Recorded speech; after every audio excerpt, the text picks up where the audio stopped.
दिल्ली में 9 साल की बच्ची के साथ रेप के बाद हत्या मामले के बाद दिल्ली में एक और चौंका देने वाला मामला सामने आया है। त्रिलोकपुरी में 6 साल की बच्ची के साथ फिर एक दुष्कर्म का मामला सामने आया है, जिस पर कांग्रेस प्रदर्शन कर रही है और मोदी सरकार और केजरीवाल सरकार को से सवाल पूछ रही है। यहाँ पर हमारे साथ कुछ महिलाएं मौजूद हैं जिनसे हम बात करेंगे।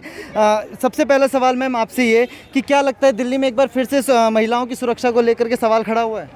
दिल्ली में तो ऑलरेडी बहुत प्रॉब्लम है महिलाओं के साथ, लेकिन खास करके हमारी दलित महिलाओं के साथ कुछ ये 2 साल में कुछ ज़्यादा ही प्रॉब्लम है ऐसा दिखाई दे रहा है, खासकर छोटी बच्चों के साथ।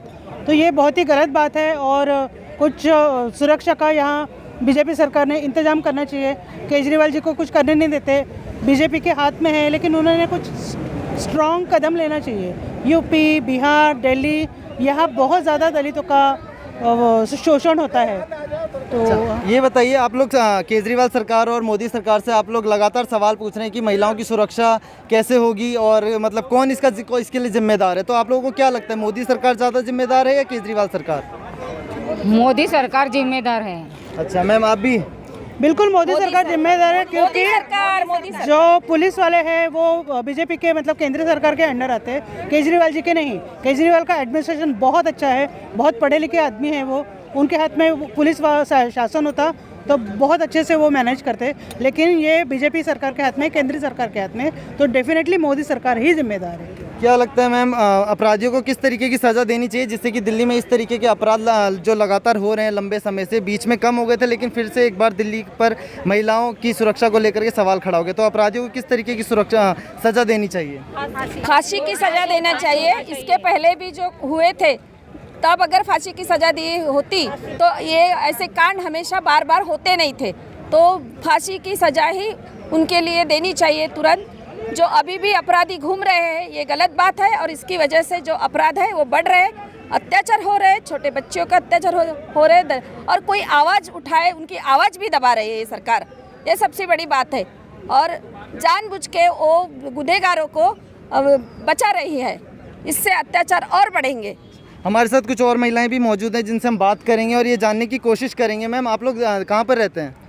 हम नागपुर रहते हैं, महाराष्ट्र। अच्छा, महाराष्ट्र रहते हैं आप लोग, लेकिन आप अभी दिल्ली में हैं, तो आपको दिल्ली में किसी तरीके का डर या भय किसी तरीके का महसूस हुआ? नहीं सर, हमें डर नहीं लगता, क्योंकि बाबा साहब ने हमें संविधान दिया है। हम बाबा साहब की नारियाँ हैं। हमें मारने के लिए अगर 100 आएंगे तो हम एक ही नारी सबसे भारी है। अच्छा, दिल्ली में 1 महीने से भी कम समय में 2 दलित बच्चियों के साथ रेप और हत्या का मामला सामने आया, जिसमें से एक बच्चे की हत्या हुई है। तो ऐसा क्या लगता है आपको मैम कि सिर्फ दलित की बच्चियां या दलित की महिलाओं को इसलिए टारगेट किया जा रहा है या फिर सिर्फ एक वो हुलिया बनाया जा रहा है राजनीतिक पार्टियों की तरफ से? नहीं, राजनीतिक पार्टियाँ क्यों ऐसा काम करेंगी? ये तो उनको लगता है कि दलित लोग कमज़ोर है, इनके साथ में कौन लड़ेगा, तो ये बहुत ईजी टारगेट है इन लोगों के, इसलिए ये लोग इतनी हिम्मत कर पाते हैं। तो कांग्रेस इस मोर्चे को कहां तक लेकर के जाएगी और सरकार तक क्या संदेश पहुंचाना चाहती है? हम सरकार को यही संदेश पहुंचाना चाहिए कि भाई दलित को रक्षा करो और संविधान का आप ध्यान रखो और जो भी दोषी है उनको आप जमानत मत दो और जो भी रेप करता है बस फांसी की सज़ा ही एक अल्टीमेट उनके लिए सज़ा होनी चाहिए।